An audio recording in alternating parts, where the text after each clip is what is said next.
नमस्कार मंडळी. लहानपण देगा देवा, मुंगी साखरेचा रवा असं आपण म्हणतो. खरंच लहानपणातला जो इनोसन्स असतो, जी निरागसता असते, ती नंतर परत मिळत नाही. म्हणजे आपल्याला माहिती सगळ्या गोष्टींची होते, सगळ्या गोष्टींचं ज्ञान आपल्याला येतं आणि जगातल्या बहुतेक ठिकाणी आपण बहुतेक क्षेत्र पादाक्रांत करत करत पुढे जातो. पण तरी लहानपणचा जो निरागस भाव असतो ना, तो काही केल्यानंतर मिळत नाही. त्या निरागसतेचं एक उत्तम उदाहरण म्हणजे आकाशात चंदा मामा बघत बघत जेवण करणं किंवा चांदण्या मोजणं आणि त्याचबरोबर आकाशात उडणारं विमान बघणं. मला आठवतं आहे की आम्ही गच्चीवरती ते लहानपणी हे सगळे प्रकार करायचो. चंदामामा बघायचो, तारतारका बघायचो, कधीकधी चांदण्या मोजण्याचा प्रयत्न करायचो आणि त्या चांदण्या बघता बघता एखादा विमानाचा दिवा लुकलुकणारा दिसला की मग आणखीन उत्सुकता आमच्या शिगेला पोचायची की अरे हे विमान म्हणजे काय भयंकर आहे, थ्रिल आहे हे. कसं उडतं हे विमान, हे कुठे जात असेल, कुठल्या दिशेला जात असेल आणि मग ते तासनतास आम्ही बघत बसायचो. मला आठवतं आहे की माझ्या वडिलांनी मुद्दाम एक छान मोठं विमान मला खेळायला दिलं होतं, भेट म्हणून आणलं होतं वाढदिवसाला. आणि मग त्यानंतर मग त्याचं चाक तोडणं वगैरे हे सगळे सोपस्कार झाले हळूहळू 8-1 दिवसांमध्येच. पण ते बघत बघत ती उत्सुकता मात्र कायम होती. पुढे आणखीन शाळेमध्ये कॉलेजमध्ये मोठं होत असताना आपल्याला लक्षात यायला लागलं की विमानाचं सगळ्यात पायोनियर्स असे म्हणता येतील ते म्हणजे जे.आर.डी. टाटा. कारण त्यांच्याकडे पहिलं विमान होतं, परवाना होता त्याचा चालवण्याचा आणि खूपशा फेऱ्या त्यांनी स्वतः चालवलेल्या होत्या. त्यांनी स्वतः त्याच्यावरती प्रेम केलं होतं. इतकं त्यांचा जिव्हाळ्याचा तो एक उद्योग असा बनला होता. म्हणजे कुठल्याही गोष्टीची सुरुवात करणं ही किती कठीण गोष्ट आहे की ज्या काळामध्ये एखादं विमान उडणारं बघणं हे सुद्धा आपल्याला भयानक वाटू शकतं. तर तिथे ते आपण स्वतः चालवायचं, वाहतूक करायची किंवा ये-जा करायची ही खरंच खूप मोठी धाडसाची आणि उद्योग स्वभाव असलेल्याची खरंच लक्षण आहे असं आपल्याला म्हणायला पाहिजे. आता हे सगळं आठवण्याचं कारण असं होतं की मला आणखीन एक किस्सा लहानपणचा आठवतो आहे की डॉक्टर लक्ष्मण देशपांडे ज्यांनी वऱ्हाड हे जगभरामध्ये पोचवलं, लोकप्रिय केलं. त्यांनी विमानतळावरचं वर्णन, विमानाचा एकंदरीत तो प्रवास, मुंबई ते लंडनचा प्रवास वगैरे आपल्या अभिनयातून आणि आवाजातून जिवंत केलेला होता. आणि मी लहानपणी ते सगळं चित्र डोळ्यासमोर आणून बघत होतो की हे विमान कसं असतं, त्याचा आवाज कसा येतो, ते कसं उडतं किंवा मग विमानतळ कसं असतं, बसस्टँडसारखं असतं की त्याच्यामध्ये काय फरक असतो. आणि असं करत करत ती उत्सुकता माझी खूप शिगेला पोचत होती.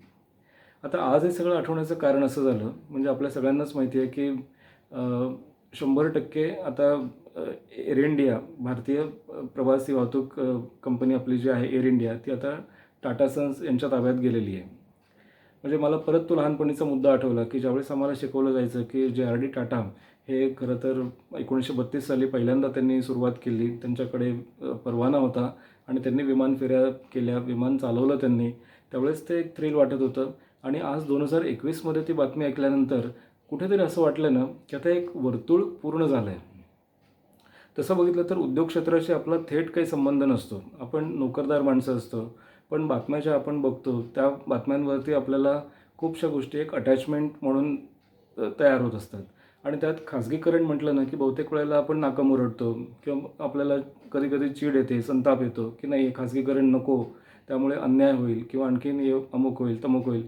पण या खाजगीकरणाच्या बाबतीमध्ये मात्र थोडंसं असं झालं होतं की सगळ्यांना तो एक आनंद झाला. कारण टाटा सन्स किंवा टाटा ग्रुप यांच्याविषयी एक वेगळा आदर आपल्या मनामध्ये आहे, एक विश्वासार्हता आहे. आणि एकूणच हा ग्रुप एक विश्वासार्ह ग्रुप तर आहेच आहे, पण त्याचबरोबर त्याला संस्कारांचं एक पाया आहे, व्हॅल्यूज आहेत, नैतिक मूल्य ज्याला आपण म्हणतो ते आहेत. आणि त्यामुळे या ग्रुपबद्दल एक थोडंसं वेगळं अटॅचमेंट आहे. सुधा मूर्तींच्या अनेक इंटरव्ह्यूजमधनं त्यांनी सांगितलेलं आहे की जे.आर.डी. टाटा हे त्यांचे खरं तर गुरुतुल्य असं एक व्यक्तिमत्व आहे. त्यांच्या आयुष्यावरती फार मोठा प्रभाव त्यांचा आहे.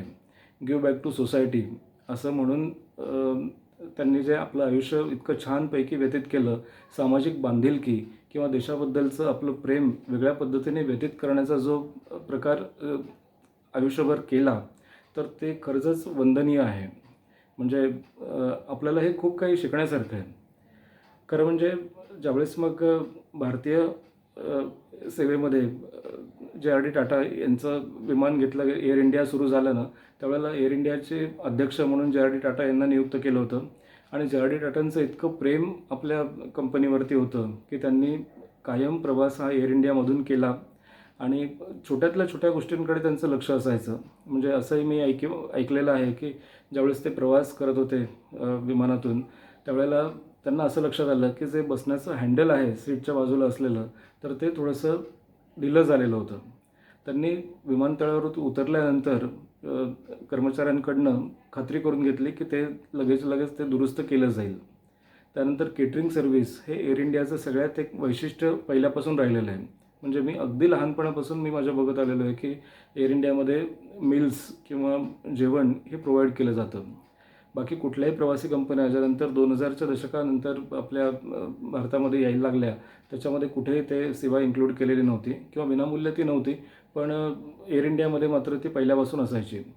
तर जे.आर.डी. टाटांचं पण याच्याकडे पूर्ण बारीक लक्ष असायचं की अगदी आंतरराष्ट्रीय जे वाहतूक आहे सेवा, त्याच्यामध्ये जर अल्कोहोल जर असेल तर त्याचं प्रमाणसुद्धा कमीत कमी असलं पाहिजे किंवा अगदी मॉडरेट असलं पाहिजे की जेणेकरून प्रवाशांना त्याचा त्रास होता कामा नये. हे इतकं स्ट्रॉंग डेडिकेशन तुमचं ज्यावेळेस एखाद्या कामावरती असतं, निष्ठा कामावरती असते ना, त्यावेळेला ते काम मुळातच खूप चांगलंही होतं आणि त्याचबरोबर लोकांपर्यंत ते त्यांच्या हृदयापर्यंत जाऊन भिडतं पण. आता किती चांगली गोष्ट झाली आहे खरं म्हणजे 18,000 कोटींचं बीड एक निविदा टाटा सन्स यांनी जिंकली आणि एअर इंडिया कंपनी ही आता टाटा सन्स यांच्याकडे गेली. खरं तर लॉस मेकिंग कंपनी आहे असं बरीच वर्ष त्याचं चाललेलं होतं.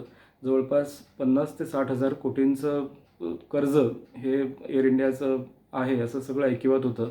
पण अशा परिस्थितीमध्ये सुद्धा ज्यावेळेस खाजगीकरणाचा विषय निघाला, त्यावेळेला टाटा सन्सकडे ही निविदा त्यांनी जिंकली आणि आता साहजिकच एअर इंडिया आता टाटाच्या स्वाधीन गेलं असं म्हणायला हरकत नाही. याचा आनंद बहुतेक आपल्या सगळ्या नागरिकांना झालेला आहे. माझी खात्री आहे की प्रत्येक घरामध्ये एकाने तरी एअर इंडियामधून प्रवास केलेलाच आहे.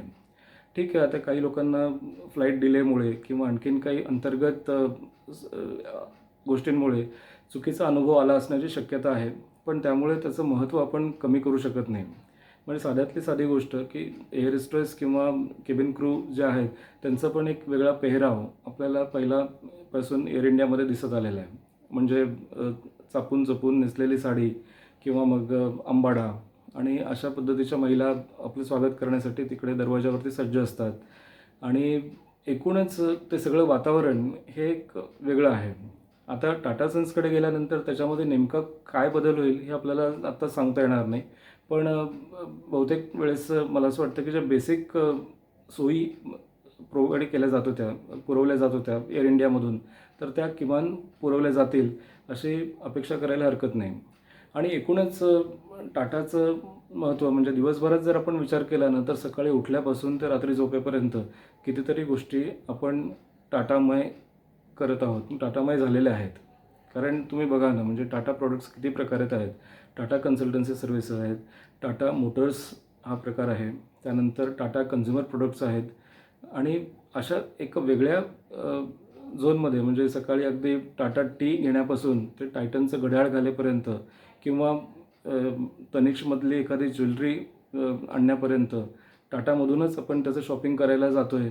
टाटामधूनच आपण क्रोमामधून इलेक्ट्रॉनिक्स काहीतरी वस्तू विकत घेतो आहे. असं एक साधारण चित्र आपल्या डोळ्यासमोर येतं. थोडक्यात म्हणजे दिवसभरामध्ये अनेक गोष्टींशी आपण टाटांशी संपर्कात आहोत. आता जी वीज आपण वापरतो आहे खरं म्हणजे तीसुद्धा टाटाचीच आहे, ती टाटा पॉवरचीच आहे ती. त्यामुळे खरंच एक छान असं वाटतं की आता पुढे आपण ज्यावेळेस प्रवास करू एअर इंडियामधून, त्यावेळेस टाटा सन्समधून आपण टाटाच्याच प्रोडक्टने आपण प्रवास करणार आहोत आणि ही खरंच आनंदाची गोष्ट आहे. जी loss making company Air India इतकी वर्ष चालत होती, रडत-खडत चाललेली होती, तर ती आता कदाचित नवीन स्वरूपामध्ये आपल्याला बघायला मिळेल आणि खूप छान वाटतं की जे जे.आर.डी. टाटा जे पायोनियर्स आहेत खरं म्हणजे आपलं भारतीय प्रवासी विमान वाहतुकीचे, तर त्यांच्याचकडे परत आता एअर इंडियाची धुरा आली आहे. याचा अर्थ एक वर्तुळ कुठेतरी पूर्ण झालं आहे आता असं वाटायला लागलं आहे. आणि असं आपण नेहमीच ऐकतो ना की पृथ्वी गोल आहे किंवा जग लहान आहे बाबा, आपण फिरून फिरून परत त्याच मूळ ठिकाणी येतो. तर हे कुठेतरी आता ते असं वाटायला लागलं आहे आणि एकंदरीत थोडं आनंदाचं वातावरण आहे की भारत सरकारलासुद्धा त्या दृष्टीने फायदा होऊ शकतो आणि त्याचबरोबर एका चांगल्या ग्रुपच्या हातामध्ये आपली सेवा आहे याचा एक विशेष आनंद कुठेतरी तो झालेला आहे. जे.आर.डी. टाटांबद्दलच्या ज्या भावना आहेत त्या अगदी सुधा मूर्ती यांनीसुद्धा वारंवार आपल्या इंटरव्ह्यूजमधनं सांगितलेल्या आहेत की त्यांच्याकडनं किती गोष्टी शिकण्यासारख्या आहेत. कारण मुळात या ग्रुपलाच जो पाया आहे तो संस्कारांचा आहे, व्हॅल्यूजचा आहे, देशभक्तीचा आहे, देशप्रेमाचा आहे आणि कमिटमेंटचा आहे. म्हणजे गिव्ह बॅक टू सोसायटी असं जे जे.आर.डी. टाटांचं होतं की जे तुम्ही समाजामधनं निर्माण करताना ते परत समाजाला दिलं पाहिजे आणि त्या पद्धतीने तुमचं लाईफस्टाईल असलं पाहिजे, त्या पद्धतीने तुमचा व्यवहार असला पाहिजे. ही अशी फार मोठी शिकवण या ग्रुपची आहे. मला नेहमीच असं वाटतं ना की ज्यावेळेस आपण उद्योजकतेवरती सध्या लेक्चर्स आपण ऐकतो किंवा त्याच्यावरती पोपटासारखे लोक बोलत असतात. उद्योजकता म्हणजे फक्त आणि फक्त पैसा. म्हणजे तुम्ही धंदेवाईक होणं म्हणजे प्रोफेशनल होणं किंवा मग थोडेसे वेगळे कन्सेप्ट्स रुजू पाहत आहेत. पण ज्यावेळेस टाटा ग्रुपसारख्या ठिकाणी आपण बघतो ना की जिथे पैसे पण आहेत, एक रोजगार निर्मिती पण आहे, पण त्याचबरोबर व्हॅल्यूज पण जपलेल्या गेलेल्या आहेत. तर असं काहीतरी काम करणं हे मला वाटतं की समाजासाठी खूप जास्त थोडं पॉझिटिव्ह आहे आणि येणाऱ्या पिढीसाठी सुद्धा हे एक दृष्टी देणारं आहे, नवीन दृष्टी देणारं आहे की माणसानं उद्योग करणं याच्यात काही चूक नाही आहे, पैसे कमवणं याच्यात काही गुन्हा नाही आहे. पण ते सगळं करण्यासाठी तुमच्याकडे आधी एक व्हॅल्यूजचं फाउंडेशन असलं पाहिजे. त्याचा पाया मुळात म्हणजे खूप संस्कारक्षम, संस्कारमय असला पाहिजे. तर तुम्ही जगातल्या कुठल्याही गोष्टी अचीव करू शकता आणि त्या अचीव केलेल्या गोष्टींची गोडी ही खूप जास्त काळ टिकू शकते आणि लोकांच्या हृदयापर्यंत ते जाऊ शकते. आज मला वाटतं टाटा सन्सच्या निमित्ताने हेच एक सिद्ध झालेलं आहे की उद्योग क्षेत्र हे कशा पद्धतीने फुलवलं जाऊ शकतं, कसं वाढवलं जाऊ शकतं, वृद्धिंगत कसं केलं जाऊ शकतं, कमिटमेंट कशी असते किंवा व्हॅल्यूजचा किती उपयोग होऊ शकतो आपल्या त्या उद्योग जगतामध्ये, या गोष्टी या नवीन पिढीला नक्की शिकता येण्यासारख्या आहेत. या निमित्तानं लहानपणच्या गोष्टी बऱ्याच आठवल्या. अजूनही त्या विमान प्रवासाच्या गोष्टी आठवल्या की खूप छान वाटतं. आता भविष्यातलं एअर इंडिया कसं असेल किंवा टाटा सन्सची त्याच्यावरती कशा पद्धतीने छाप असेल, ती तितकीच आकर्षक असेल का किंवा ती कशी लक्षात राहण्यासारखी असेल, हे कदाचित तिथे प्रवास केल्यानंतर पुढच्या व्हिडिओमध्ये नक्कीच तोपर्यंत सांगेन. तर पुन्हा नवीन विषयासह नवीन व्हिडिओमध्ये भेटूया. तोपर्यंत नमस्कार.